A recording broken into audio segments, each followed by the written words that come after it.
Adolf Hitler ha ascendido al poder aparentando ser un hombre de paz. Ha convencido a su pueblo de que puede volver a hacer grande a Alemania sin una guerra. Pero entre bastidores, se enfrenta a una cruenta batalla a sus generales. Para ellos, se ha embarcado en una guerra suicida en busca de la expansión territorial.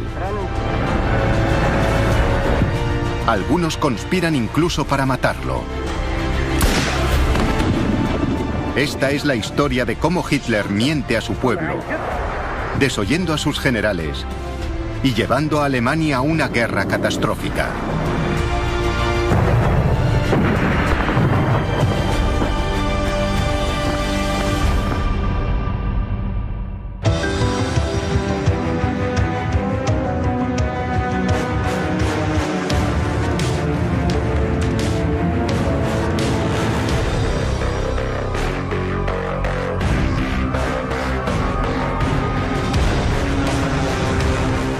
El ascenso del partido nazi, preparándose para la guerra. Berlín, 5 de noviembre de 1937. Un desapacible día de invierno de finales de 1937, Adolf Hitler convoca a los líderes militares de Alemania a una reunión en su cuartel general.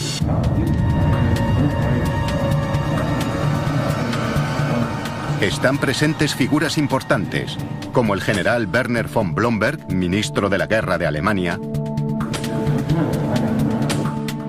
y el general Werner von Fritz, comandante en jefe del ejército.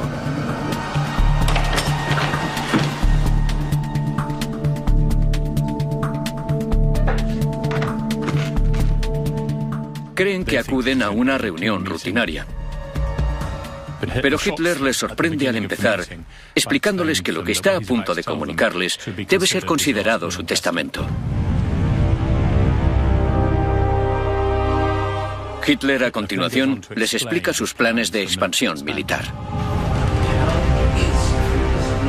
Primer paso: unir a las poblaciones de habla alemana, muchas de ellas incorporadas a países como Austria y Checoslovaquia en la nueva configuración de Europa tras la Primera Guerra Mundial. Segundo paso: avanzar hacia el este y ocupar territorios en Polonia, Ucrania y Rusia, para que el pueblo alemán cuente con espacio vital extra o Lebensraum.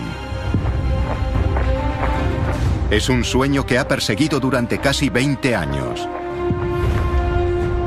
Muchos de los generales están de acuerdo con él. Pero entonces Hitler les comunica sus plazos. Las tropas alemanas se anexionarán Austria y Checoslovaquia posiblemente en menos de un año. Los países más orientales le seguirán rápidamente en los años siguientes. Es un programa tremendamente ambicioso. La alarma cunde entre los generales reunidos. Las fronteras de Europa están garantizadas formalmente por el poder militar de Gran Bretaña y Francia. A ojos de sus mandos militares, Hitler se dispone a llevar al país a una guerra suicida.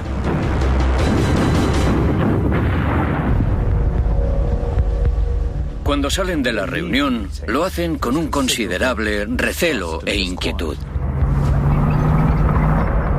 Lo que les preocupaba era que no creían que las Fuerzas Armadas de aquella época, finales de 1937, comienzos del 38, estuviesen preparadas para la guerra. De hecho, consideraban que estaban pésimamente preparadas. Y decidieron que uno o dos de ellos al menos deberían transmitir esa opinión a Hitler.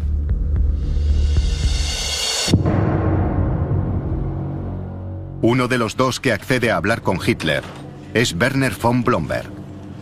El mariscal von Blomberg era un soldado alemán de la vieja escuela. Blomberg es en realidad un general muy pro-Hitler. Él siempre ha demostrado ser simpatizante de los nazis. Pero incluso a él le sorprendió lo que Hitler les comunicó aquel día, y empezaba a estar un poco cansado de sus planes expansionistas. Le acompaña Werner von Fritz, horrorizado también por lo que ha oído. pero Hitler se niega a escucharles.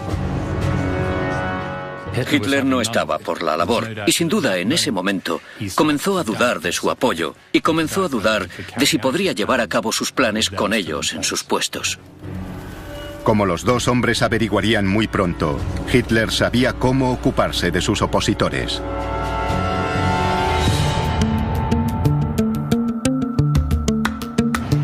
Diciembre 1937. En las oficinas de la Gestapo en Berlín, un agente revisa los archivos policiales. Su objetivo no son comunistas ni disidentes. Es von Blomberg.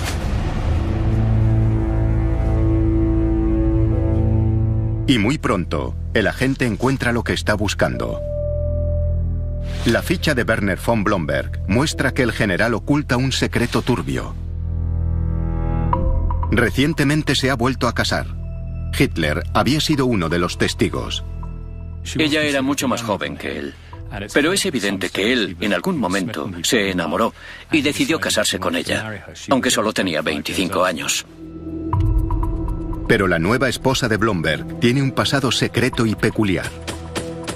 No solo había sido prostituta, además existían fotografías pornográficas suyas.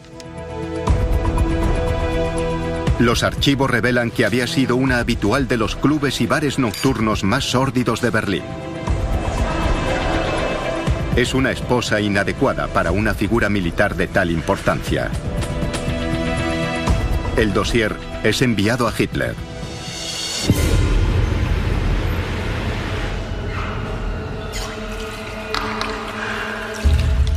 Hitler, famoso por su mojigatería, se escandaliza. Había una anécdota que circulaba por Berlín, y es que Hitler se puso a lavarse compulsivamente porque le había estrechado la mano a esa mujer. Pero al mismo tiempo, aquello encajaba con el propósito de Hitler de librarse de von Blomberg.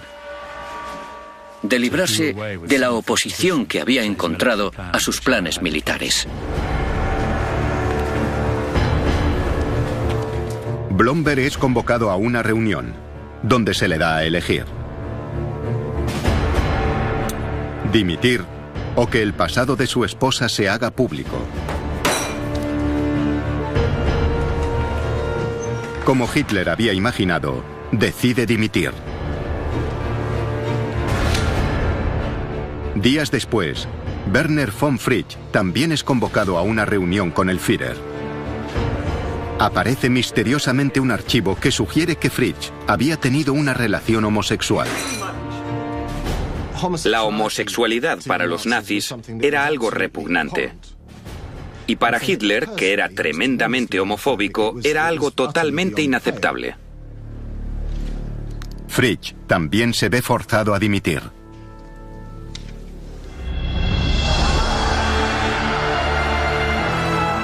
Casi inmediatamente, Hitler abole el puesto de ministro de guerra y se nombra comandante supremo del ejército alemán. Emerge de la situación con un control mucho mayor del ejército del que había disfrutado el otoño anterior. El ejército se ha convertido en su criatura. Está más subordinado a su voluntad. Y ha eliminado fulminantemente todo rastro de libertad de acción.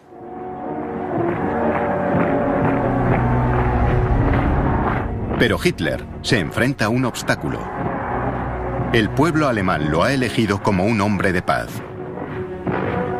¿Cómo llevará a cabo sus planes expansionistas y ocupará nuevos territorios, manteniendo su promesa a los conciudadanos? 12 de marzo de 1938. En la primavera de 1938, Hitler inicia la primera fase de sus planes expansionistas. Tropas alemanas cruzan la frontera y penetran en Austria. Son recibidas por una multitud entusiasmada. Los austríacos dieron la bienvenida a Hitler y a los nazis a Austria. Muchos millones eran alemanes de nacimiento, de educación, y estaban encantados de volver al Reich.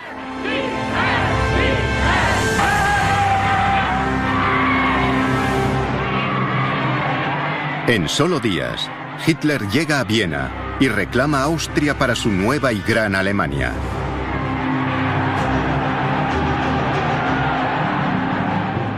Hay fotos maravillosas de él dirigiéndose a 250.000 personas en la Heldenplatz, la plaza más grande de Viena.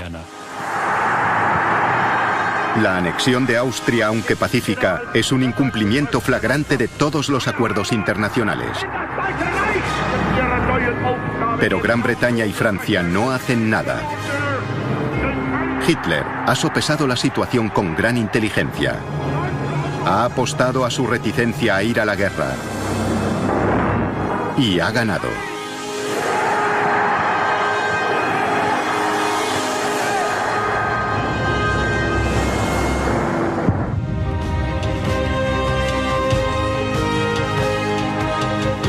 En Alemania, el júbilo se desborda. Hitler ha dado el primer paso para crear su gran Alemania sin derramar sangre. Y así, ha mantenido también la promesa hecha a su pueblo de no llevar al país a la guerra. La maquinaria de propaganda nazi destaca sus logros. El pueblo estaba eufórico. Fueron testigos de una invasión incruenta en la que, sin disparar un solo tiro, Hitler había devuelto a Austria a la gran Alemania. Era el héroe del momento.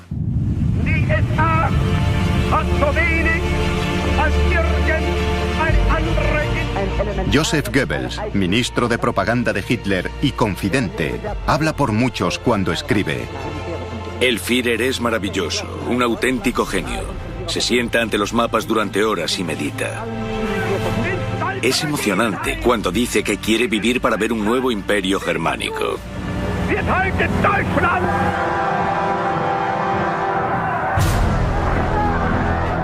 Pero no todo el mundo comulga con la imagen de hombre de paz que Hitler se ha construido minuciosamente.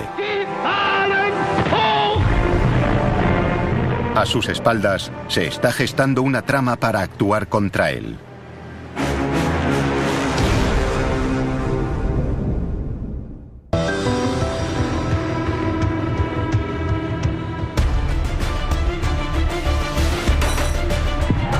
La anexión pacífica de Austria que ha conseguido Hitler le ha otorgado una gran popularidad. Le ha permitido mantener su promesa al pueblo alemán de que no lo llevará a la guerra. Pero en privado, para consternación de muchos de sus generales, planea otra ampliación agresiva de las fronteras alemanas.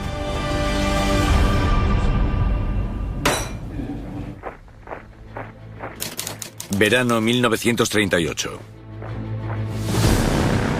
5 meses después de la anexión de Austria, Hitler congrega tropas en la frontera con Checoslovaquia y amenaza con una invasión. El país tiene una numerosa minoría alemana. Buena parte vive en una zona fronteriza, en la zona conocida como los Sudetes. Son el siguiente objetivo en la lista de la compra de Hitler para incorporarlos a la nueva y gran Alemania. En su opinión, el pueblo alemán tenía derecho a vivir unido en un gran Estado-nación. Hitler simplemente creía que esta era una causa natural y justa, y no dudó en convertirla en el elemento central de su política exterior.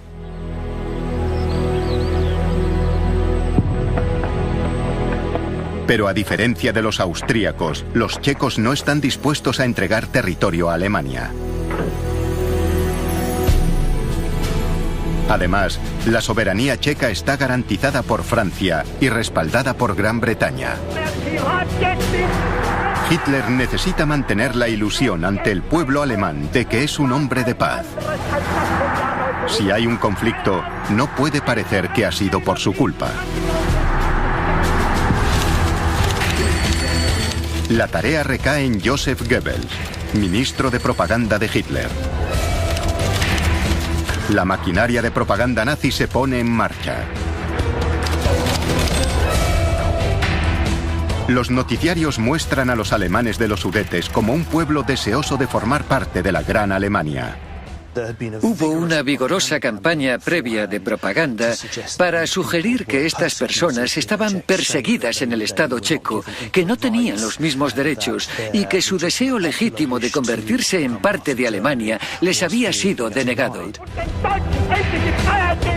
Hitler fue muy inteligente al contarle al mundo, y a su propio pueblo en particular, lo oprimidos que estaban los alemanes que vivían en los Sudetes, y lo convirtió en una cruzada moral para Alemania. Los simpatizantes nazis en los Sudetes empiezan a causar problemas en secreto. Había un grupo muy eficaz de nazis, de pronazis, que se encargaban de magnificar cualquier incidente represivo sufrido por los alemanes. Es el clásico truco nazi: provocar disturbios en secreto y después asegurarse de que la prensa los recoge. Todos los noticiarios mostraban algún ejemplo de la opresión a los alemanes en los Sudetes. Nuestro pueblo, nuestros hermanos y hermanas están siendo oprimidos espantosamente en los Sudetes. No podemos permitir que continúe, hay que intervenir. Y la ira que se iba acumulando fue una propaganda muy eficaz. Es una estratagema inteligente. Hitler ya puede poner al ejército en pie de guerra, pero afirmando que solo quiere proteger a una población alemana débil e indefensa. Pero no todo el mundo se deja engañar.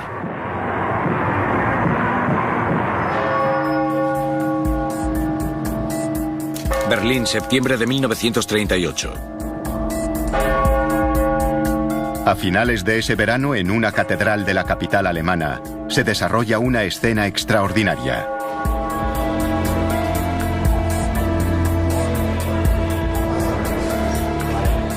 Un grupo de oficiales del ejército ha acudido a solicitar al canónigo de la catedral que les libere de su juramento de lealtad al Führer.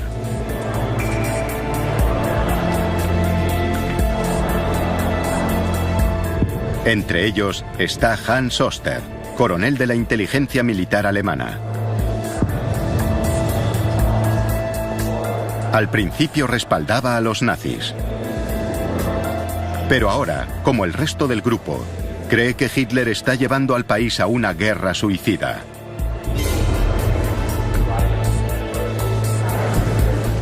El canónigo de la catedral, también disidente, está encantado de ayudarles. Les dice que Hitler es un tirano y que no tienen obligación de seguirle. Fue un paso muy difícil para estos militares de carrera. Después de todo, era su comandante en jefe. Necesitaban, por así decirlo, la absolución de la Iglesia para prepararse para lo que pretendían hacer. Los conspiradores cuentan también con el respaldo de nombres importantes del ejército alemán. Entre ellos el general Erwin von Witzleben, responsable del ejército en Berlín, y Fritz von Schulenberg, vicepresidente de la policía de Berlín. A ambos les ha molestado sobremanera la destitución de Blomberg y Fritsch por parte de Hitler y su disposición a arriesgarse a una guerra contra Gran Bretaña y Francia. Muchos de los que conspiraban en el verano del 38 eran hombres a los que imaginaríamos en el grupo natural de apoyos de los nazis. Altos cargos militares y mandos policiales. Y muchos, al principio, habían respaldado a Hitler y a los nazis, pero ahora creen que les está llevando a una política exterior temeraria. Oster y sus compañeros abandonan la catedral decididos a hacer todo lo posible para detener a Hitler.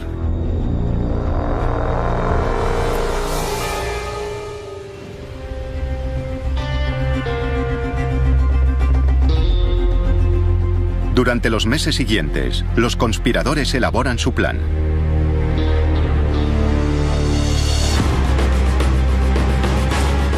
La idea es detener a Hitler y apartarlo del poder.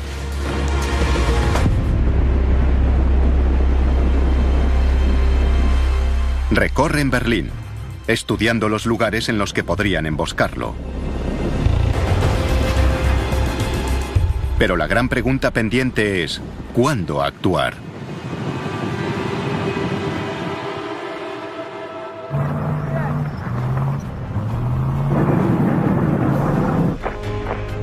Septiembre 1938. Mientras tanto, en la frontera checa, las tropas alemanas continúan preparándose para la guerra. Pero Francia y Gran Bretaña siguen siendo garantes de la soberanía checa. El reloj corre. La guerra parece inminente. ¿Se producirá la invasión de Checoslovaquia? ¿O conseguirán los conspiradores del ejército detener a Hitler antes de que arrastre a Alemania a una guerra?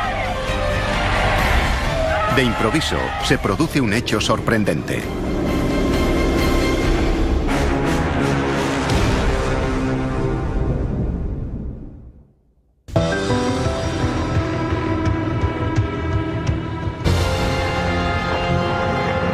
Mientras Hitler se prepara para la guerra contra Checoslovaquia, el descontento crece en el ejército alemán. Muchos de sus miembros temen que acabe llevando al país a una guerra suicida. Han hecho planes para su eliminación.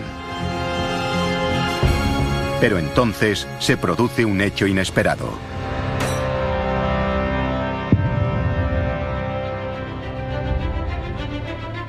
Londres, 15 de septiembre de 1938. En Gran Bretaña, el primer ministro Neville Chamberlain ha observado con alarma el patrioterismo de Hitler. Viaja desde Londres para reunirse con él. Una conversación entre él y yo podría tener consecuencias útiles. La mañana que salió hacia Alemania, una multitud lo despidió en el aeropuerto con vítores.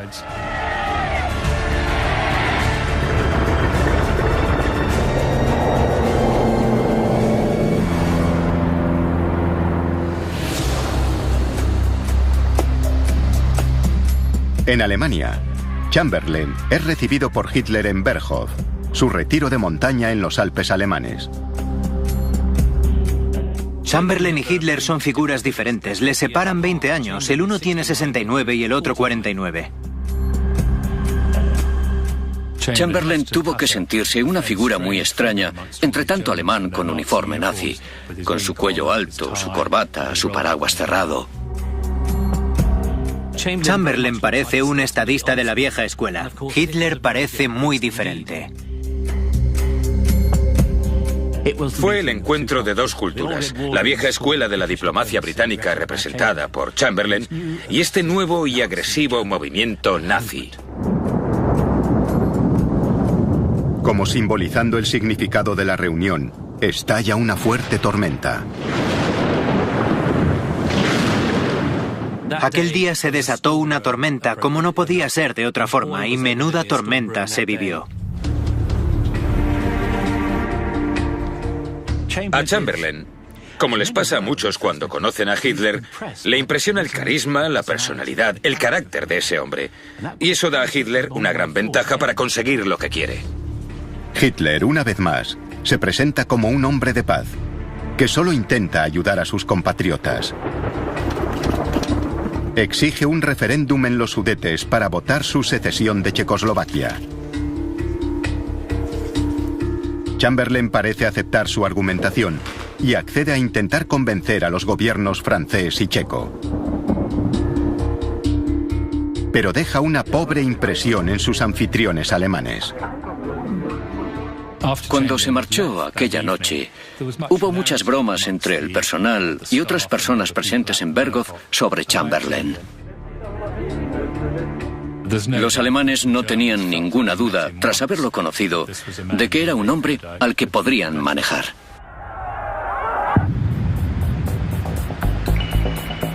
Septiembre 1938. En Berlín, Hans Oster y sus compañeros de conspiración no se dejan engañar por la apariencia de hombre de paz de Hitler. Planean sus siguientes movimientos. Para asegurarse de que no los vigilaban, llegaron a extremos increíbles. Salían a pasear juntos por el parque para ver si alguien les seguía. Un grupo se reunía incluso en las piscinas de Berlín para asegurarse de que sus sombras de la Gestapo se quedaban en los vestuarios. Queda por resolver un asunto importante. ¿Qué hacer con Hitler una vez detenido? La mayoría se decanta por un juicio. Pero no todo el mundo está de acuerdo.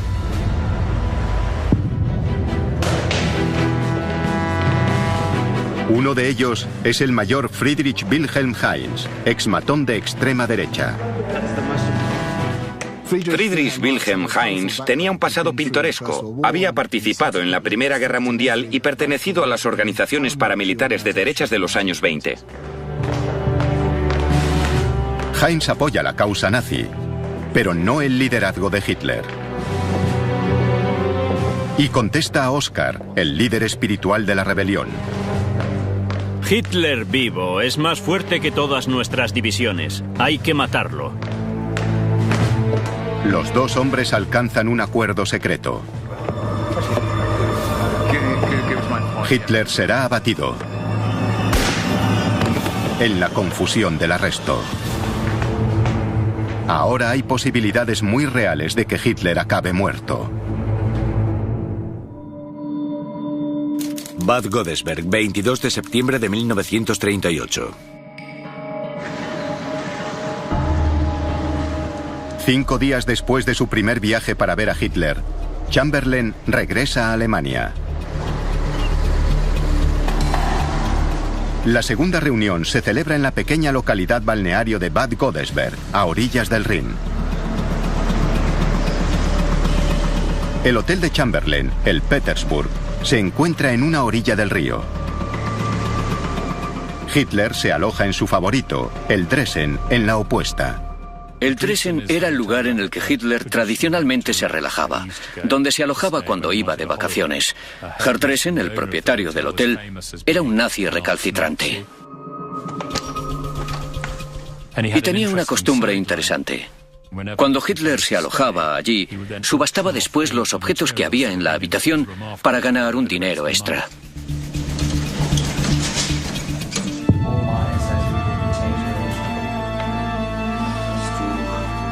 A medida que avanza la reunión, Chamberlain se siente optimista. Dice a Hitler que ha conseguido el trato que él deseaba. Gran Bretaña ha convencido a los gobiernos francés y checo de que acepten la demanda alemana y que se permitan elecciones en los Sudetes para que la población decida si quiere formar parte de Alemania. La guerra puede evitarse. Dicho eso, se recostó en su silla con un gesto que indicaba a que lo he hecho bien. Ante su horror y del resto de las personas que estaban allí, Hitler golpeó la mesa y dijo: no, creo que las reglas han cambiado. Me temo que eso ya no es suficiente.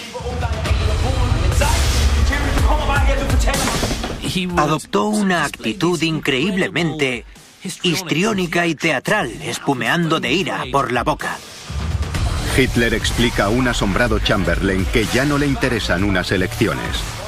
En aquel momento fue cuando le llamó histérico, porque era como una especie de perro rabioso. Explica a Chamberlain que la situación en los Sudetes se ha deteriorado. Centenares de compatriotas son asesinados casi a diario. Olviden las elecciones. Invadiremos a no ser que los checos entreguen los Sudetes a Alemania inmediatamente. En ese momento, Chamberlain literalmente abre la boca de asombro. Se incorpora totalmente sorprendido por lo que acaba de decirle Hitler. Porque no significa que hayan vuelto a la casilla de salida, sino a la casilla anterior. A esas alturas, la situación tiene muy mala pinta.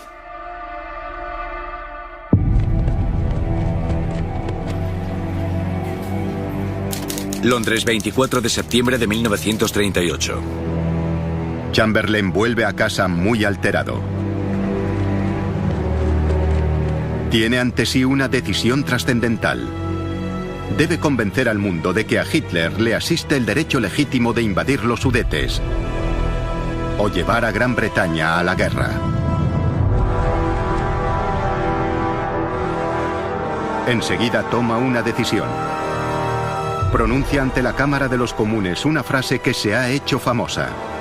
La amenaza de invasión de los Sudetes por parte de Hitler es una simple riña en un país lejano, entre personas de las que no sabemos nada.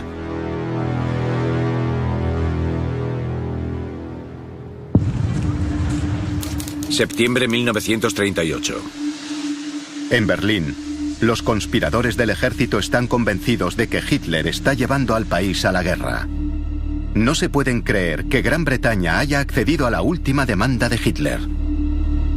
Desesperados por detenerlo, ultiman sus planes. La invasión podría producirse en cuestión de días. En una guarnición del ejército en Berlín, Friedrich Wilhelm Heinz forma un pequeño equipo. El plan es detener a Hitler en cuanto ordene la invasión de los Sudetes.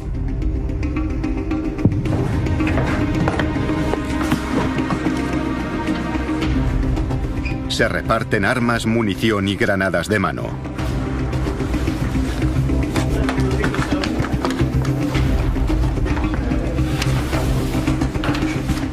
Los conspiradores revisan sus armas.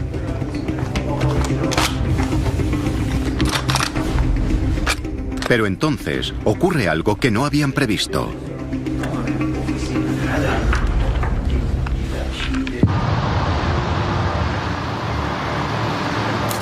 Múnich, 29 de septiembre de 1938.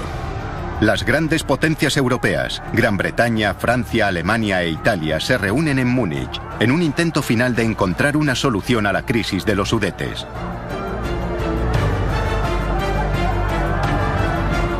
El encuentro se celebra en el Führerbad, el enorme cuartel general nazi en Múnich. La atmósfera en Múnich era muy tensa. Todos están convencidos de que el tiempo se acaba para evitar la segunda guerra catastrófica en Europa en 20 años. Pero Hitler no cede. Incluso ahora, en público, mantiene la imagen de que no desea la guerra, pero que los checos le obligan a ella.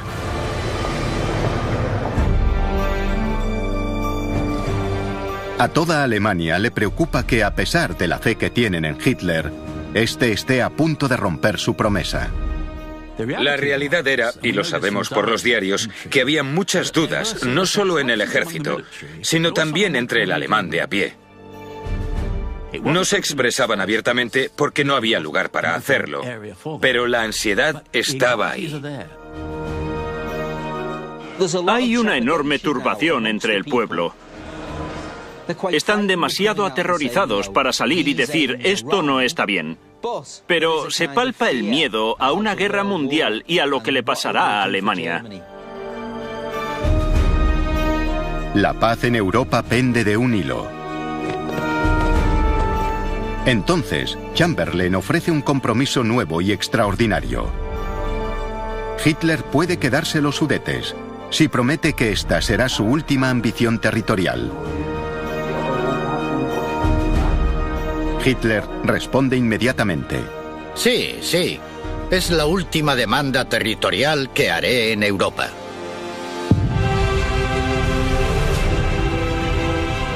En cuestión de horas se firma el Acuerdo de Múnich.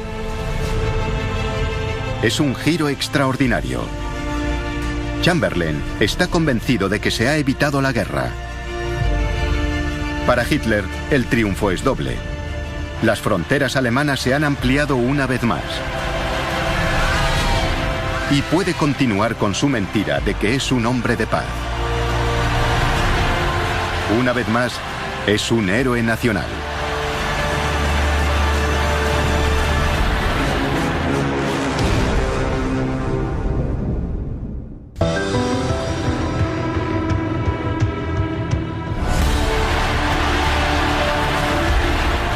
Hitler ha engañado al pueblo alemán y lo ha convencido de que es un hombre de paz. Pero entre bastidores, sigue planeando una guerra de expansión territorial.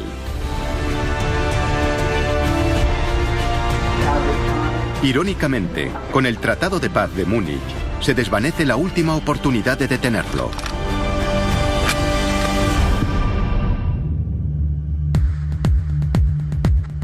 En Berlín, la conspiración secreta contra Hitler se viene abajo. Hans Oster y todos sus colegas queman las pruebas. Con la marcha atrás de Chamberlain, han perdido el valor. El liderazgo de la trama se disuelve en la propia estructura de mando del ejército. Hans Oster, el líder de la conspiración, oculta su oposición y continúa como coronel en la inteligencia militar alemana.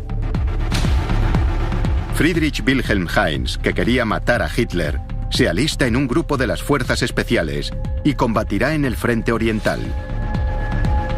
El general Erwin von Witzleben es ascendido a comandante en jefe de una división. Fritz von Schulenberg también se pliega a la corriente predominante en el ejército y más tarde será ascendido. La falta de valor de todos ellos lleva consigo que Hitler pueda pasar a la siguiente fase de sus planes expansionistas.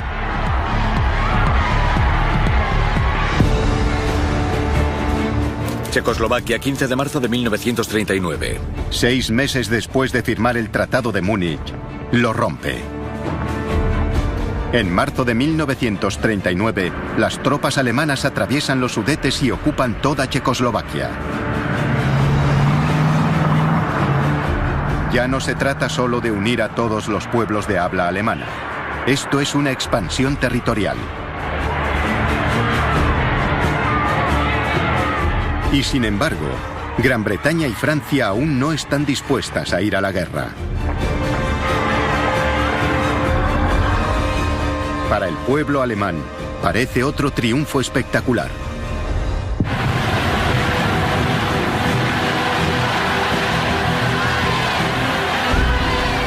Una euforia renovada recorre el país. Alemania no solo ha conseguido los Sudetes, sino toda Checoslovaquia sin disparar un solo tiro. Es el primer paso de Hitler en la consecución del Lebensraum, el espacio vital extra que prometió al pueblo alemán. Hay una idea generalizada que se remonta al siglo XIX, según la cual Alemania no tenía espacio suficiente para sus habitantes. La popularidad de Hitler se dispara hasta las nubes. Había demostrado que podía correr riesgos. Eran riesgos calculados, pero calculados con tanta inteligencia que dieron frutos.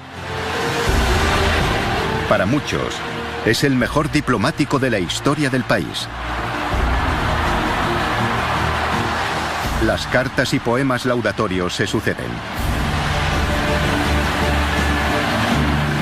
Una joven de 17 años escribe: Hitler es un gran hombre, un genio, una persona que nos ha enviado el cielo. Un periódico occidental publica: la gran mayoría de los alemanes han encontrado algo que les identifica con Hitler y sus logros. Lo que los alemanes no saben es que esta será la última gran victoria de Hitler sin derramamiento de sangre.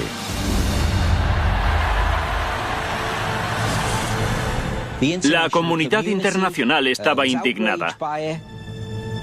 Stalin lo denunció, Chamberlain lo denunció y Francia lo denunció. Hitler va lanzado hacia la guerra. La única forma de detenerlo es creando una alianza militar poderosa. Pero incluso ahora, el pueblo alemán mantiene su fe en que no irán a la guerra. Se equivoca. Polonia, 1 de septiembre de 1939. A primeros de septiembre, un buque de guerra alemán anclado en el puerto libre de Danzig abre fuego contra una guarnición polaca.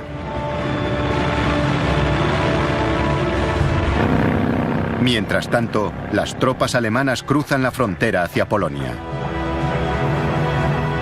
Esta vez, Gran Bretaña y Francia reaccionan. Ambos países han firmado un tratado que garantiza la independencia polaca. No les queda otra opción que acudir en su ayuda. El 3 de septiembre de 1939, 2 días después de la invasión alemana, Gran Bretaña y Francia declaran la guerra a Alemania. Este país está en guerra con Alemania. Lo que Hitler había prometido que no ocurriría, ha ocurrido. La Segunda Guerra Mundial ha comenzado.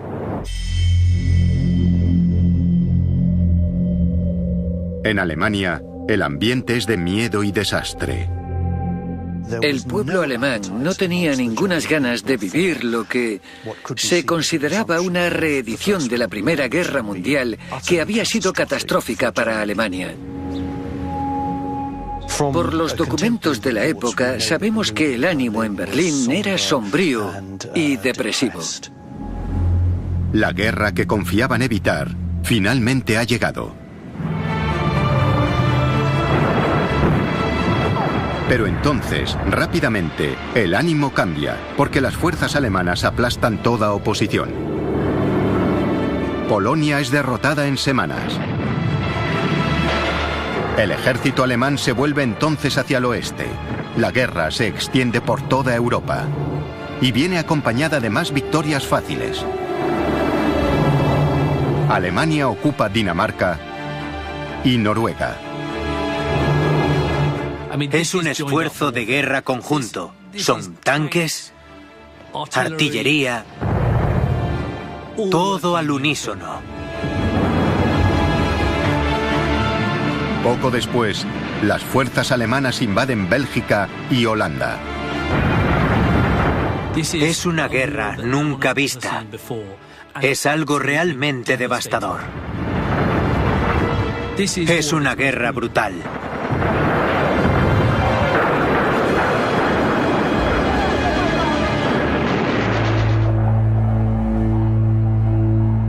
...28 de junio de 1940. A finales del verano de 1940, Hitler se encuentra en París, al frente de un ejército victorioso. Ha derrotado a las fuerzas conjuntas de Gran Bretaña y Francia. Frente a la Torre Eiffel, proclama: «Soy el mejor estratega de todos los tiempos». Muchos alemanes que habían empezado a dudar de él, vuelven a confiar en Hitler. En cuestión de meses y con bajas mínimas, Alemania ha ocupado toda Europa. Puede que Hitler no haya mantenido su promesa de evitar la guerra, pero al menos ha sido breve. Ha conseguido más territorio del que Alemania había conquistado en el transcurso de toda la Primera Guerra Mundial. Una guerra que duró 4 años y costó millones de vidas germanas. Dice a sus mandos militares: «Nadie ha conseguido lo que yo he conseguido. He liderado al pueblo alemán hasta altísimas cotas». Pero lo que los alemanes no saben es que la guerra dista mucho de haber terminado. La devastación no ha hecho más que comenzar.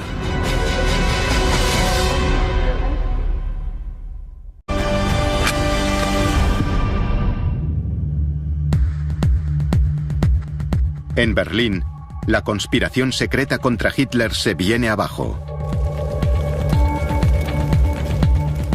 Hans Oster y todos sus colegas queman las pruebas. Con la marcha atrás de Chamberlain, han perdido el valor. El liderazgo de la trama se disuelve en la propia estructura de mando del ejército. Hans Oster, el líder de la conspiración, oculta su oposición y continúa como coronel en la inteligencia militar alemana. Friedrich Wilhelm Heinz, que quería matar a Hitler, se alista en un grupo de las fuerzas especiales y combatirá en el frente oriental. El general Erwin von Witzleben es ascendido a comandante en jefe de una división. Fritz von Schulenberg también se pliega a la corriente predominante en el ejército y más tarde será ascendido. La falta de valor de todos ellos lleva consigo que Hitler pueda pasar a la siguiente fase de sus planes expansionistas.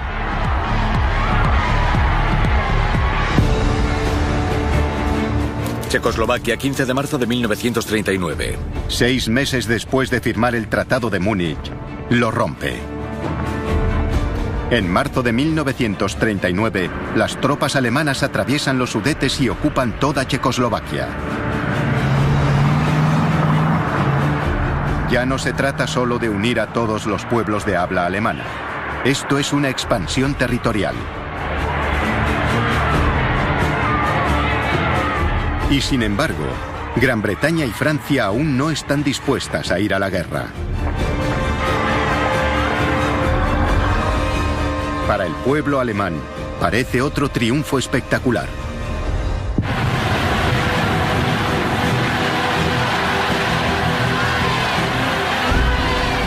Una euforia renovada recorre el país. Alemania no solo ha conseguido los Sudetes, sino toda Checoslovaquia sin disparar un solo tiro. Es el primer paso de Hitler en la consecución del Lebensraum, el espacio vital extra que prometió al pueblo alemán. Hay una idea generalizada que se remonta al siglo XIX, según la cual Alemania no tenía espacio suficiente para sus habitantes. La popularidad de Hitler se dispara hasta las nubes. Había demostrado que podía correr riesgos. Eran riesgos calculados, pero calculados con tanta inteligencia que dieron frutos. Y muchos, al principio, habían respaldado a Hitler y a los nazis, pero ahora creen que les está llevando a una política exterior temeraria. Oster y sus compañeros abandonan la catedral decididos a hacer todo lo posible para detener a Hitler.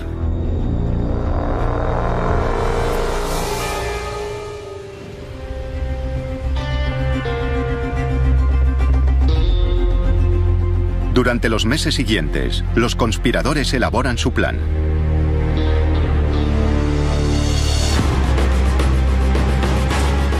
La idea es detener a Hitler y apartarlo del poder.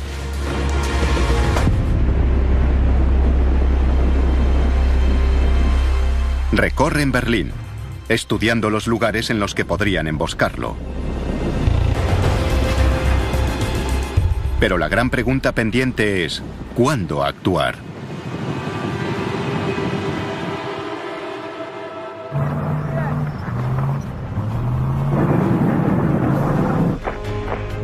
Septiembre 1938.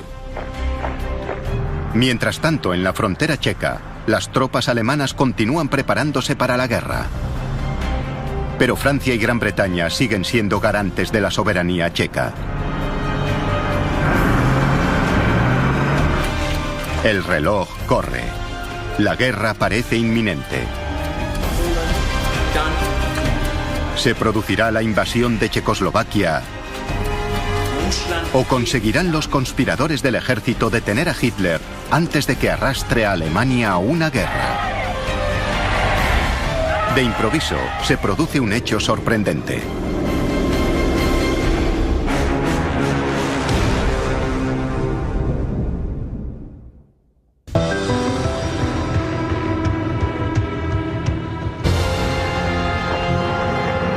Mientras Hitler se prepara para la guerra contra Checoslovaquia, el descontento crece en el ejército alemán. Muchos de sus miembros temen que acabe llevando al país a una guerra suicida.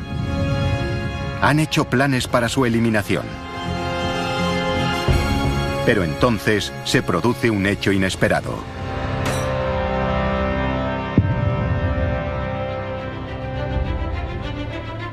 Londres, 15 de septiembre de 1938. En Gran Bretaña, el primer ministro Neville Chamberlain ha observado con alarma el patrioterismo de Hitler. viaja desde Londres para reunirse con él. Una conversación entre él y yo podría tener consecuencias útiles. La mañana que... En cuestión de horas se firma el Acuerdo de Múnich. Es un giro extraordinario. Chamberlain está convencido de que se ha evitado la guerra. Para Hitler, el triunfo es doble. Las fronteras alemanas se han ampliado una vez más. Y puede continuar con su mentira de que es un hombre de paz. Una vez más, es un héroe nacional.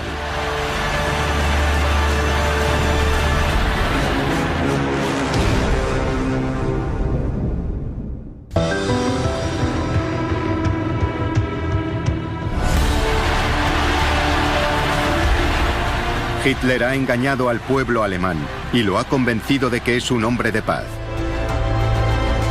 Pero entre bastidores, sigue planeando una guerra de expansión territorial.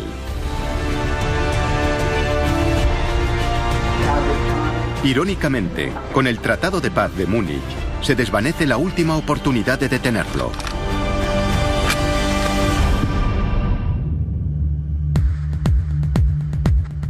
En Berlín, la conspiración secreta contra Hitler se viene abajo. Hans Oster y todos sus colegas queman las pruebas. Con la marcha atrás de Chamberlain, han perdido el valor. El liderazgo de la trama se disuelve en la propia estructura de mando del ejército. Hans Oster, el líder de la conspiración, oculta su oposición y continúa como coronel en la inteligencia militar alemana. Friedrich Wilhelm Heinz, que quería matar a Hitler, se alista en un grupo de las fuerzas especiales y combatirá en el frente oriental. El general Erwin von Witzleben es ascendido a comandante en jefe de una división. Fritz von Schulenberg también se pliega a la corriente predominante en el ejército y más tarde será ascendido. La falta de valor de todos ellos lleva consigo que Hitler pueda pasar a la siguiente fase de sus planes expansionistas.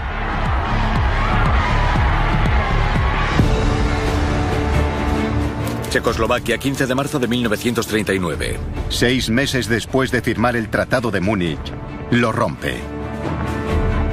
En marzo de 1939, las tropas alemanas atraviesan los Sudetes y ocupan toda Checoslovaquia.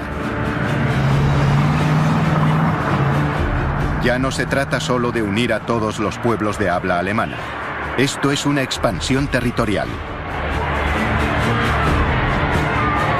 Las alemanas cruzan la frontera hacia Polonia. Esta vez, Gran Bretaña y Francia reaccionan. Ambos países han firmado un tratado que garantiza la independencia polaca. No les queda otra opción que acudir en su ayuda. El 3 de septiembre de 1939, 2 días después de la invasión alemana, Gran Bretaña y Francia declaran la guerra a Alemania. Este país está en guerra con Alemania. Lo que Hitler había prometido que no ocurriría, ha ocurrido. La Segunda Guerra Mundial ha comenzado.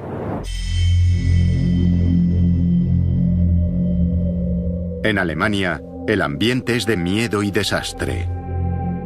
El pueblo alemán no tenía ningunas ganas de vivir lo que se consideraba una reedición de la Primera Guerra Mundial que había sido catastrófica para Alemania. Por los documentos de la época sabemos que el ánimo en Berlín era sombrío y depresivo. La guerra que confiaban evitar finalmente ha llegado. Pero entonces, rápidamente, el ánimo cambia, porque las fuerzas alemanas aplastan toda oposición. Polonia es derrotada en semanas. El ejército alemán se vuelve entonces hacia el oeste. La guerra se extiende por toda Europa y viene acompañada de más victorias fáciles. Alemania ocupa Dinamarca y Noruega. Es un esfuerzo de guerra conjunto. Son tanques, artillería, todo al unísono. Poco después, las fuerzas alemanas invaden Bélgica y Holanda. Es una guerra nunca vista. Es algo realmente devastador. Es una guerra brutal.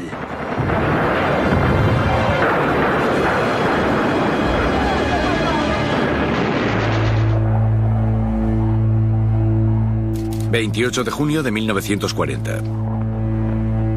A finales del verano de 1940, Hitler se encuentra en París, al frente de un ejército victorioso. Ha derrotado a las fuerzas conjuntas de Gran Bretaña y Francia. Frente a la Torre Eiffel, proclama: «Soy el mejor estratega de todos los tiempos». Eficaz. Es una estratagema inteligente.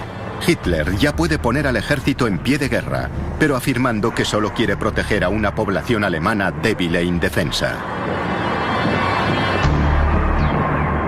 Pero no todo el mundo se deja engañar.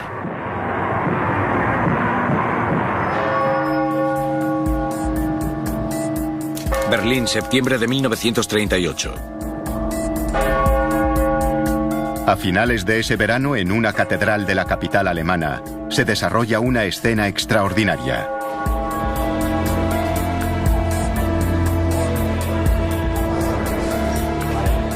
Un grupo de oficiales del ejército ha acudido a solicitar al canónigo de la catedral que les libere de su juramento de lealtad al Führer.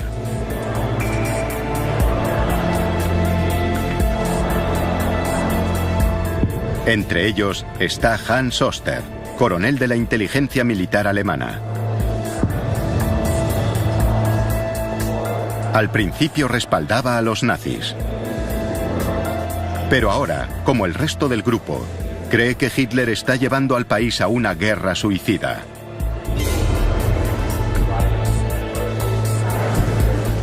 El canónigo de la catedral, también disidente, está encantado de ayudarles.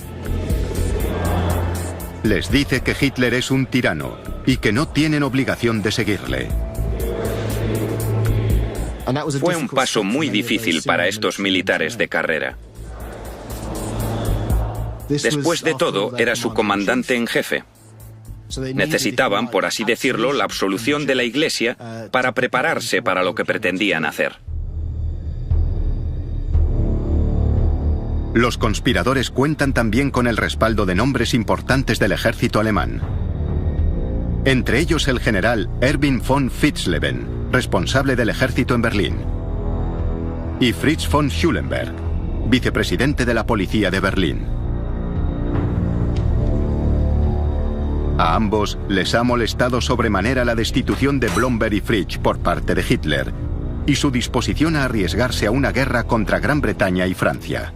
Muchos de los que conspiraban en el verano del 38 eran hombres a los que imaginaríamos en el grupo natural de apoyos de los nazis. Altos cargos militares y mandos policiales.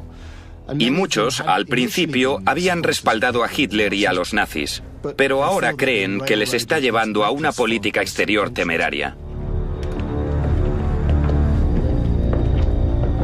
Oster y sus compañeros abandonan la catedral decididos a hacer todo lo posible para detener a Hitler.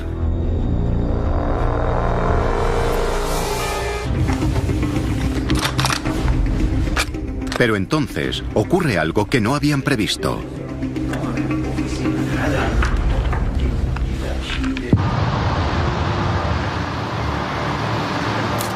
Múnich, 29 de septiembre de 1938. Las grandes potencias europeas, Gran Bretaña, Francia, Alemania e Italia, se reúnen en Múnich, en un intento final de encontrar una solución a la crisis de los Sudetes.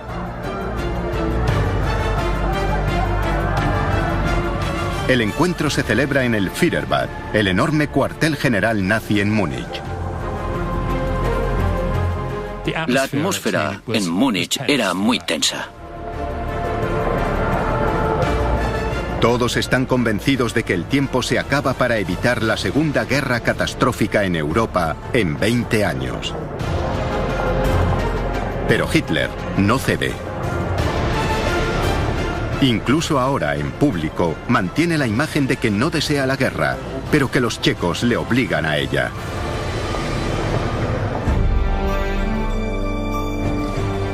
A toda Alemania le preocupa que, a pesar de la fe que tienen en Hitler, este esté a punto de romper su promesa.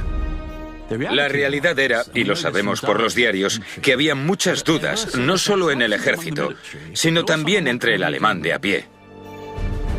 No se expresaban abiertamente porque no había lugar para hacerlo, pero la ansiedad estaba ahí.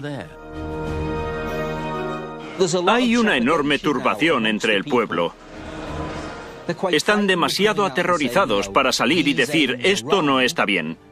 Pero se palpa el miedo a una guerra mundial y a lo que le pasará a Alemania.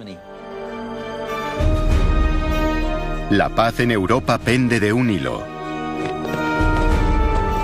Entonces, Chamberlain ofrece un compromiso nuevo y extraordinario. Hitler puede quedarse los Sudetes, si promete que esta será su última ambición territorial. Hitler responde inmediatamente. Sí, sí. Es la última demanda territorial que haré en Europa.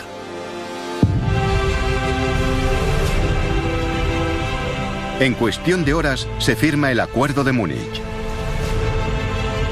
Es un giro extraordinario. Chamberlain está convencido de que se ha evitado la guerra. Para Hitler, el triunfo es doble. Las fronteras alemanas se han ampliado una vez más. Y puede continuar con su mentira de que es un hombre de paz. Una vez más, es un héroe nacional. Después de firmar el Tratado de Múnich, lo rompe. En marzo de 1939, las tropas alemanas atraviesan los Sudetes y ocupan toda Checoslovaquia. Ya no se trata solo de unir a todos los pueblos de habla alemana. Esto es una expansión territorial. Y sin embargo, Gran Bretaña y Francia aún no están dispuestas a ir a la guerra. Para el pueblo alemán, parece otro triunfo espectacular.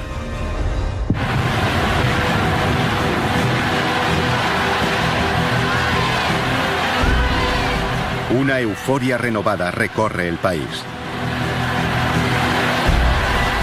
Alemania no solo ha conseguido los Sudetes, sino toda Checoslovaquia sin disparar un solo tiro. Es el primer paso de Hitler en la consecución del Lebensraum, el espacio vital extra que prometió al pueblo alemán. Hay una idea generalizada que se remonta al siglo XIX, según la cual Alemania no tenía espacio suficiente para sus habitantes. La popularidad de Hitler se dispara hasta las nubes. Había demostrado que podía correr riesgos. Eran riesgos calculados, pero calculados con tanta inteligencia que dieron frutos. Para muchos, es el mejor diplomático de la historia del país. Las cartas y poemas laudatorios se suceden. Una joven de 17 años escribe: Hitler es un gran hombre, un genio, una persona que nos ha enviado el cielo. Un periódico occidental publica: la gran mayoría de los alemanes han encontrado algo que les identifica con Hitler y sus logros. Lo que los alemanes no saben es que esta será la última gran victoria de Hitler sin derramamiento de sangre.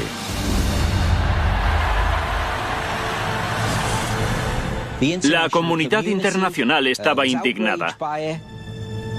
Stalin lo denunció, Chamberlain lo denunció y Francia lo denunció. Hitler va lanzado hacia la guerra. La única forma de detenerlo es creando una alianza militar poderosa. Pero incluso ahora, el pueblo alemán mantiene su fe en que no irán a la guerra. Se equivoca. Polonia, 1 de septiembre de 1939. A primeros de septiembre. Un control mucho mayor del ejército del que había disfrutado el otoño anterior. El ejército se ha convertido en su criatura. Está más subordinado a su voluntad. Y ha eliminado fulminantemente todo rastro de libertad de acción.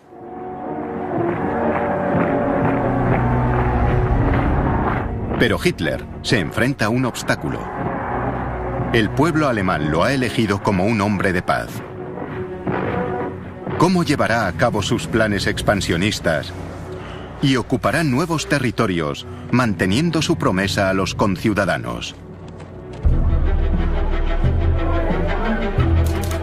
12 de marzo de 1938. En la primavera de 1938, Hitler inicia la primera fase de sus planes expansionistas. Tropas alemanas cruzan la frontera y penetran en Austria. Son recibidas por una multitud entusiasmada. Los austríacos dieron la bienvenida a Hitler y a los nazis a Austria. Muchos millones eran alemanes de nacimiento, de educación, y estaban encantados de volver al Reich.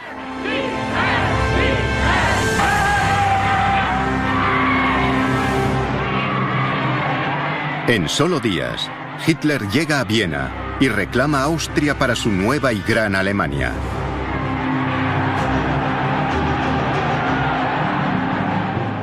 Hay fotos maravillosas de él dirigiéndose a 250.000 personas en la Heldenplatz, la plaza más grande de Viena. La anexión de Austria, aunque pacífica, es un incumplimiento flagrante de todos los acuerdos internacionales. Pero Gran Bretaña y Francia no hacen nada. Hitler ha sopesado la situación con gran inteligencia. Ha apostado a su reticencia a ir a la guerra. Y ha ganado.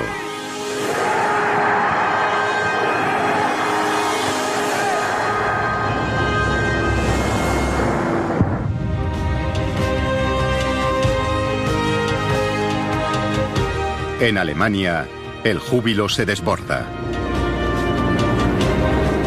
Hitler ha dado el primer paso para crear su gran Alemania sin derramar sangre. Y así, ha mantenido también la promesa hecha a su pueblo de no llevar al país a la guerra. La maquinaria de propaganda nazi destaca sus logros. El pueblo estaba eufórico. Extra que prometió al pueblo alemán. Hay una idea generalizada que se remonta al siglo XIX, según la cual Alemania no tenía espacio suficiente para sus habitantes. La popularidad de Hitler se dispara hasta las nubes. Había demostrado que podía correr riesgos. Eran riesgos calculados, pero calculados con tanta inteligencia que dieron frutos. Para muchos, es el mejor diplomático de la historia del país. Las cartas y poemas laudatorios se suceden. Una joven de 17 años escribe: Hitler es un gran hombre, un genio, una persona que nos ha enviado el cielo. Un periódico occidental publica: la gran mayoría de los alemanes han encontrado algo que les identifica con Hitler y sus logros. Lo que los alemanes no saben es que esta será la última gran victoria de Hitler, sin derramamiento de sangre.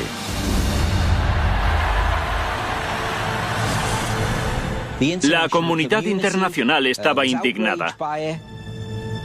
Stalin lo denunció, Chamberlain lo denunció y Francia lo denunció. Hitler va lanzado hacia la guerra. La única forma de detenerlo es creando una alianza militar poderosa. Pero incluso ahora, el pueblo alemán mantiene su fe en que no irán a la guerra. se equivoca. Polonia, 1 de septiembre de 1939. A primeros de septiembre, un buque de guerra alemán anclado en el puerto libre de Danzig abre fuego contra una guarnición polaca. Mientras tanto, las tropas alemanas cruzan la frontera hacia Polonia. Esta vez, Gran Bretaña y Francia reaccionan. Ambos países han firmado un tratado que garantiza la independencia polaca. No les queda otra opción que acudir en su ayuda. El 3 de septiembre de 1939, 2 días después de la invasión alemana, Gran Bretaña y Francia declaran la guerra a Alemania. Este país está en guerra con Alemania. Lo que Hitler había prometido que no ocurriría, ha ocurrido. La Segunda Guerra Mundial ha comenzado.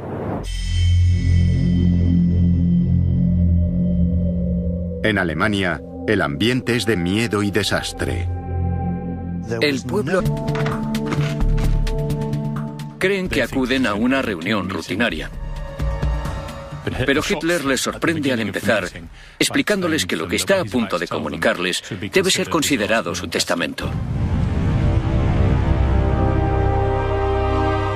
Hitler, a continuación, les explica sus planes de expansión militar. Primer paso: unir a las poblaciones de habla alemana, muchas de ellas incorporadas a países como Austria y Checoslovaquia en la nueva configuración de Europa tras la Primera Guerra Mundial. Segundo paso: avanzar hacia el este y ocupar territorios en Polonia, Ucrania y Rusia, para que el pueblo alemán cuente con espacio vital extra o Lebensraum. Es un sueño que ha perseguido durante casi 20 años. Muchos de los generales están de acuerdo con él. Pero entonces Hitler les comunica sus plazos. Las tropas alemanas se anexionarán Austria y Checoslovaquia posiblemente en menos de un año. Los países más orientales le seguirán rápidamente en los años siguientes. Es un programa tremendamente ambicioso. La alarma cunde entre los generales reunidos. Las fronteras de Europa están garantizadas formalmente por el poder militar de Gran Bretaña y Francia. A ojos de sus mandos militares, Hitler se dispone a llevar al país a una guerra suicida.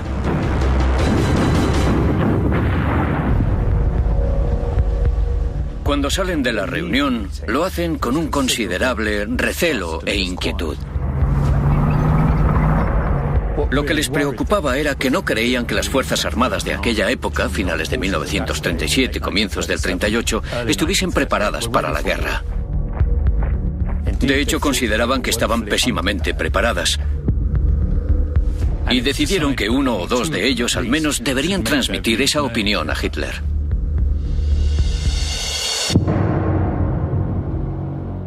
Uno de los 2 que accede a hablar con Hitler es Werner von Blomberg. El mariscal von Blomberg era un soldado alemán de la vieja escuela. Blomberg es en realidad un general muy pro-Hitler. Él siempre ha demostrado ser simpatizante de los nazis. Pero incluso a él le sorprendió lo que Hitler les comunicó aquel día, y empezaba a estar un poco cansado de sus planes expansionistas. Le acompaña Werner von Fritz,